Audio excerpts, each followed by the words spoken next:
In the top stories, police concerned about the recent increase in break-ins and larcenies, women in leadership honored, and the University of the West Indies continues to partner with the Clarence Fitzroy Bryant College. The details on these stories and more after the break.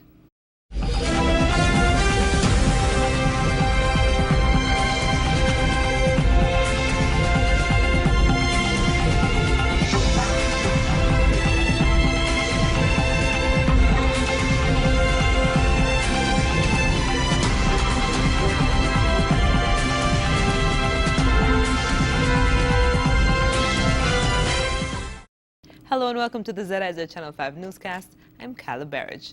The increase in the number of burglaries and larcenies over the past weeks have become a concern for investigators within the Criminal Investigations Department of the Royal St. Christopher and Nevis Police Force. According to Superintendent Diana Mills of the Crime Directorate, quote, "There's an increase in the number of burglaries and larcenies being reported to us," end quote. Superintendent Mills encourages the public to use simple physical security procedures to reduce the risk of becoming a victim. She said, quote, "Before leaving your home, ensure that all windows and doors are locked. Ensure that your property is secured. Put away your valuables," end quote. The use of tracking systems is also strongly encouraged by Superintendent Mills. She further encouraged the establishment of a neighborhood watch and encouraged residents to report any suspicious activity they may see in their communities by calling any police station or Crime Stoppers at 1-800-8477. Meanwhile, the Royal St. Christopher and Nevis Police Force is investigating a building breaking and larceny at the Adventist Book Center located on Keon Street. Investigations revealed that the center was secured on October 4th. Upon return at about 10:45 a.m. on October 5th, it was discovered that the business had been broken into. Further investigations revealed that a number of items were reportedly missing. The scene was processed by the crime scene unit and the investigations continue. The Rivers of Living Water Christian Center held its first ever Women in Leadership Conference on Thursday. Here's more. Several women's ministries from throughout the Federation gathered in their numbers to celebrate leadership and women's empowerment at the Rivers of Living Water Christian Center. ZIZ met with co-host of the Women in Leadership Conference, Prophetess Debbie Isaac, who explained the importance of having the leadership conference. She also mentioned that her husband, Apostle Dr. Alan Isaac, hosted the conference along with her.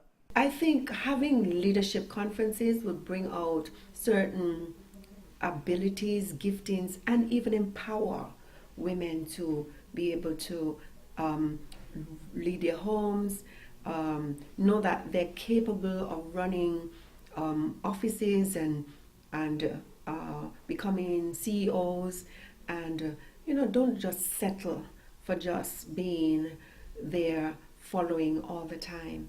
Women need to know that God has given them abilities, as I said earlier, talents and faculties that the nation needs. And so they should rise up and become a leader. Isaac then took the opportunity to share words of encouragement to women assuming leadership roles. As women, we can do so much to help people to change situation, to bring balance even in our workplaces. But more so in the kingdom, God needs us with all our intellectual capabilities and faculties. God needs women, and thank God for women, because in many churches, if we had to take the women out, I don't know what many churches would have done. So thank God for women who are coming forward in leadership and doing what they can do to help humanity. She said the Women in Leadership Conference is one that will grow into becoming an annual event. 7 women were honored for their contribution to their communities. Plaques were presented to the women who were acknowledged for their leadership roles. The honorees include former St. Kitts Nevis Anguilla National Bank CEO Dawn E. Williams, who received an award for her contribution to the field of economics/finance. Managing Director and a Principal at the Avril Archibald School, Miss Avril Archibald, received an award for her contribution to the field of education. An award was also presented to the Director of Institutional Nursing Services at the Joseph and France General Hospital, Matron Sonia Daly Finley, for her contribution to health, ZIZ's very own Acting General Manager Cheryl Ward for her contribution to media, Director of a Fireflies Dance School and senior tutor at the Children's Dance Theatre, Heidi Slack, for her contribution to performing arts, Pastor Donna Peets for her contribution to the field of religion, and Mrs. Eulalie Kelly received an award for assuming leadership in the family category. The conference began at around 7:30 p.m. with praise and worship sessions that were led by the Rivers Celebration team. Resident of Barbados, Apostle Marguerite Breedy Haynes, was the featured guest speaker. The theme of the conference is Women Taking Their Position in the Kingdom. The two-day conference ends on Friday, October 7th. Reporting for ZIZ News, I am Shaira Flanders. After the break, the University of the West Indies continues to partner with the Clarence Fitzroy Bryant College, and Carnival Committee dismisses lyric submission clause. We'll tell you more when we come back.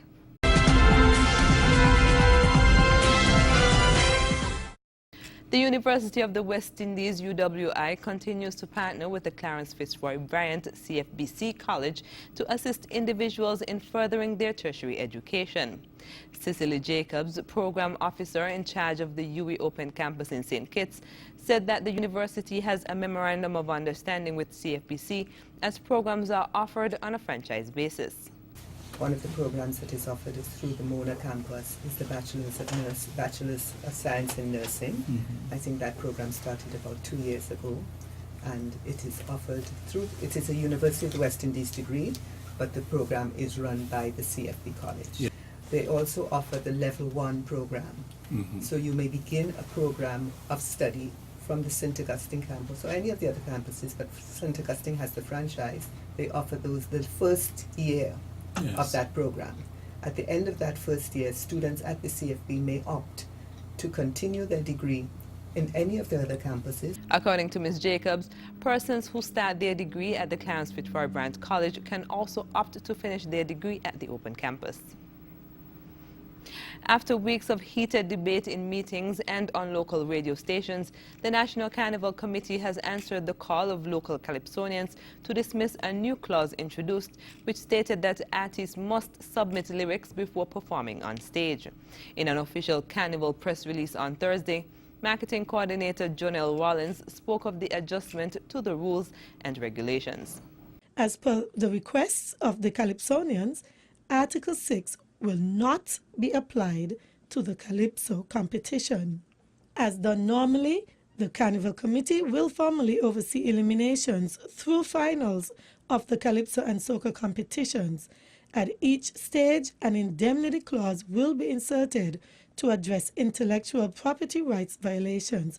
Rollins also said that it is the intention of the Carnival Committee to uplift the Calypsonians. The Carnival Committee is committed to the holistic development of all artists and is not in any way attempting to censor the lyrical content of Calypso or restrict the creativity of our local Calypsonians. Marketing Coordinator for the National Carnival Committee, Jonelle Rollins. Coming up, hundreds reported dead in Haiti after Hurricane Matthew. The details when we come back. Hey, what you doing? The time passing, next thing you know, it's a Christmas Eve and there's hustle and bustle and fretting. Every year can't be the same thing. At Courts, everything waiting. The best deals, the best prices. Christmas this year, give you niceness. Come to Courts, you're invited. Let's go! Down to Courts, you know we've got the best in show. To be satisfied, come on, let's go! Down to Courts, that's where it's going down. Let's go, let's go, let's go, let's go, let's go, let's go, let's go.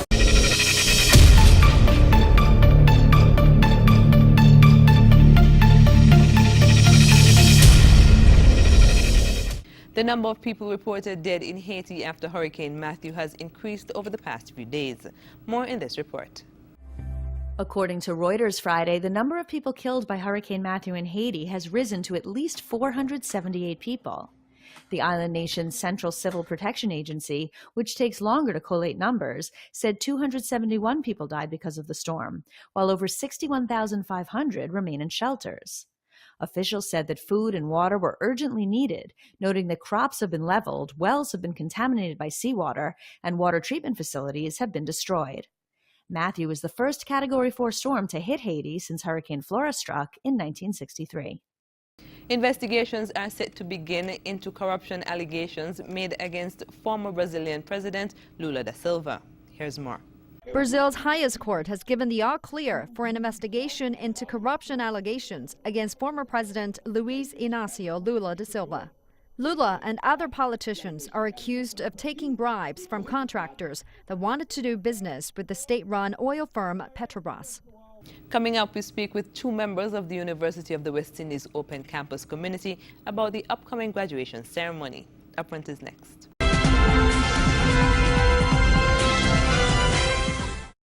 Hello and welcome to Upfront. I'm Carla Berridge, and in the studios with me is Dr. Luz Longsworth, and she is the principal of the UWI Open Campus. And we also have Rowan Alexis, and she is the valedictorian of the UWI Open Campus Class 2016. Good evening, ladies. Welcome to Upfront. Good evening. Thank you. Thank you. All right. Now, Dr. Longsworth, let's start with you and tell us a little bit about the UWI Open Campus and what it means for accessing information. Thank you, Carla, and thanks for having us. The UWI Open Campus is the university's outreach campus, as we call it. It is the campus that our mantra is access, access, access. Okay. And our programming is particularly done so that persons who have some difficulty, whether it is geographical, financial, family related, are able to access a tertiary education at the University of the West Indies from wherever they are. So we carry the university to you in your community, whether you're going to study online or you're going to do shorter courses that will lead you to matriculation in a traditional campus. But our approach is that the university is providing different pathways for persons to achieve their tertiary goals. Okay. Now, Ron, you have had the student experience. Tell us a little bit about that.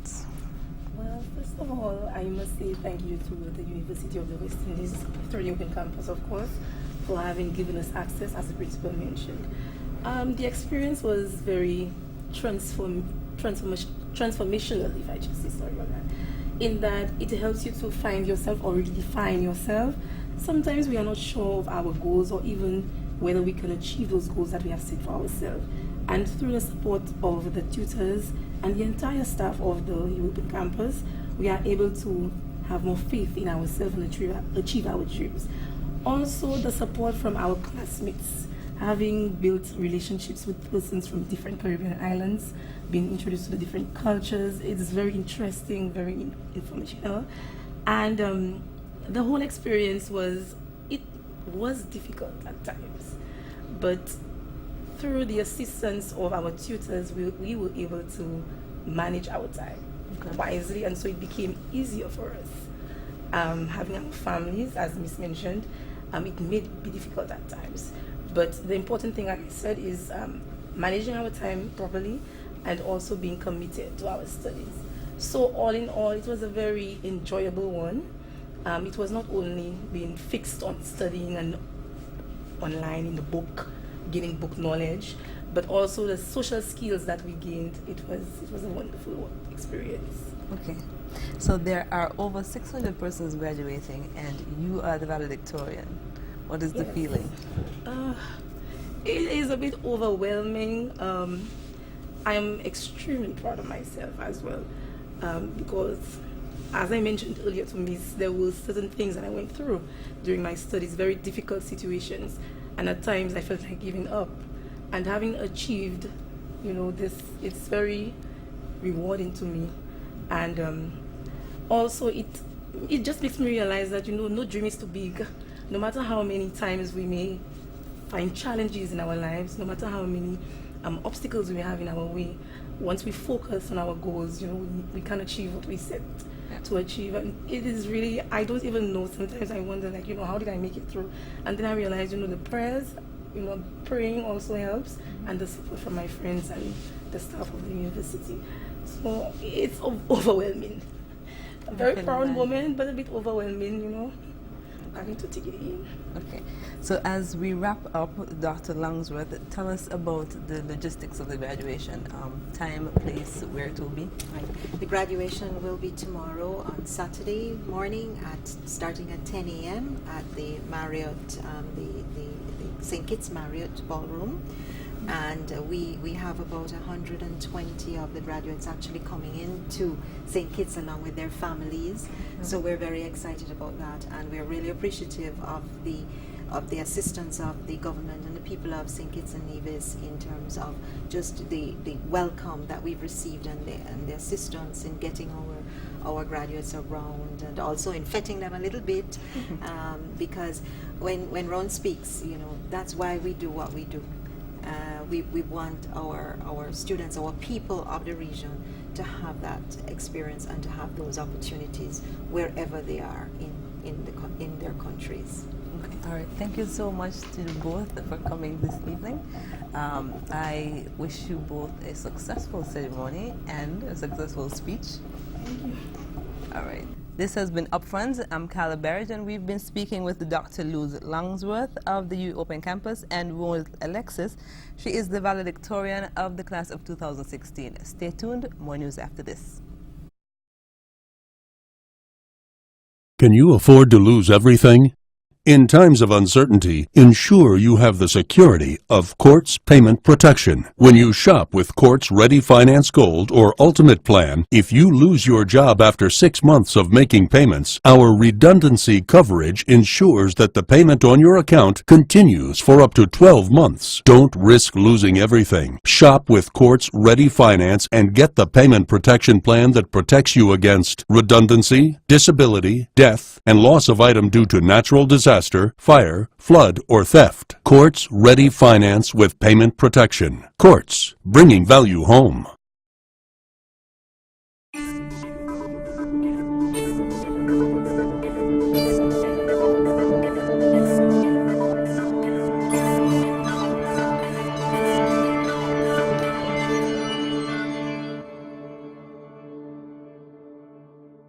South Florida has been spared by Hurricane Matthew as it pushes north, though some persons remain on the alert. Toppling trees onto homes and knocking out power to more than 500,000 people, Hurricane Matthew scraped Florida's Atlantic coast early Friday. Some of the most heavily populated stretches of shoreline were spared, however, of the catastrophic blow many had feared. With hundreds of miles of coastline in Florida, Georgia, and South Carolina still under threat of torrential rain and dangerous storm surge, authorities warned that the danger was far from over. Matthew is the most powerful hurricane to menace the Atlantic seaboard in over a decade. There is still a possibility that the storm could take a turn inland. Governor Rick Scott said in the morning, "This is not over. It could be the worst part of this is yet to come." Meanwhile, South Carolina's Governor Nikki Haley has warned residents to evacuate as Hurricane Matthew approaches. Here's more. On Friday afternoon, South Carolina Governor Nikki Haley announced that the forecast for the state appears to have gotten worse, with hurricane warnings now showing for the entire coast. Latest projections from the National Hurricane Center show that the center of Hurricane Matthew will be very close to the city of Charleston early Saturday morning. Earlier projections had the Category 3 storm farther offshore. At a news conference, Haley warned that South Carolina is now looking at major winds, storm surges, and flooding. Power outages are also expected. Haley added that over 310,000 people have now fled from coastal areas in South Carolina, and she issued a final warning saying, "This is the last time you will hear my voice when I am asking you to evacuate." Up next in sports, the private sector sponsors Caribbean cricket. Stay tuned.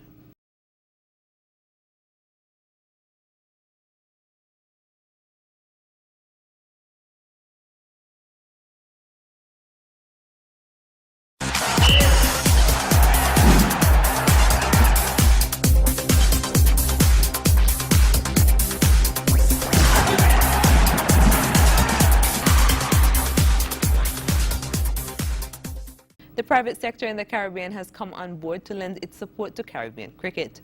Digicel and Sportsmax have become the major sponsors of the Professional Cricket League 40 competition. Director of Cricket Operations for the Leeward Islands Cricket Board Limited, Vernon Springer, said the sponsorship adds to the accomplishments of the West Indies cricket this past year. West Indies cricket would have been the first regional and international territory to win 3 championships in the entire world calendar year, which is a major achievement. You had the women's, the under-19, and the men's.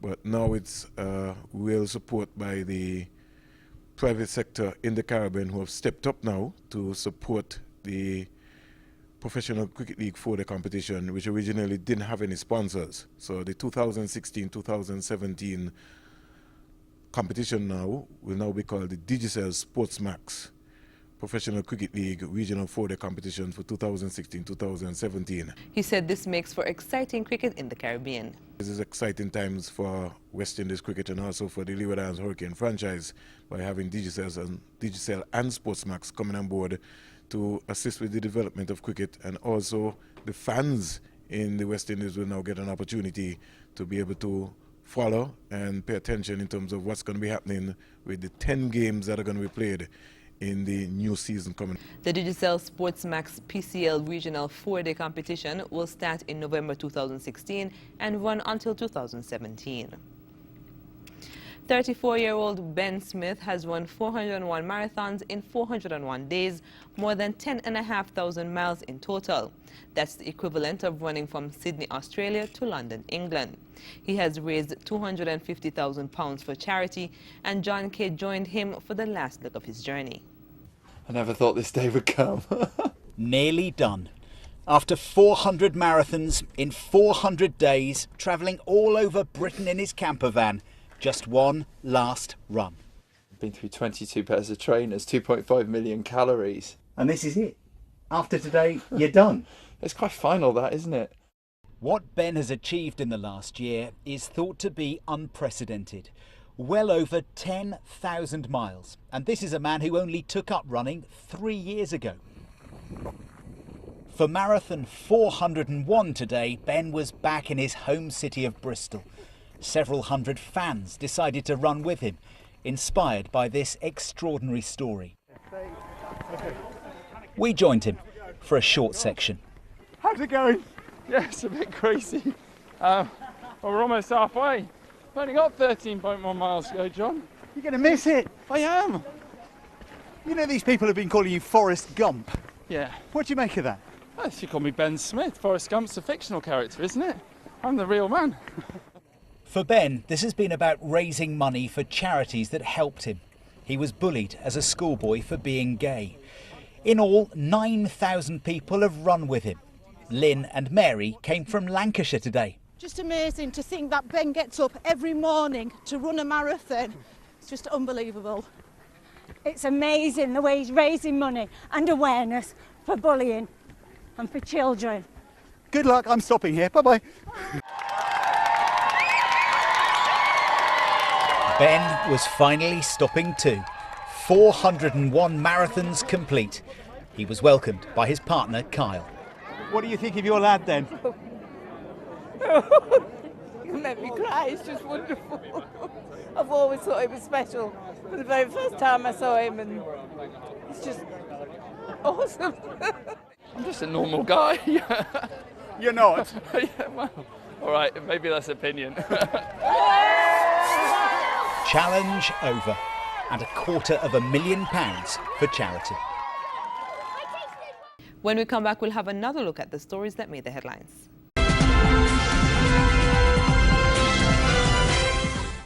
Recapping the top stories, police concerned about the recent increase in break-ins and larcenies. Women in leadership honored, and the University of the West Indies continues to partner with the Clarence Fitzroy Bryant College. And that's the end of the ZIZ Channel 5 newscast. Thank you for joining us. I'm Carla Barrage. Goodbye.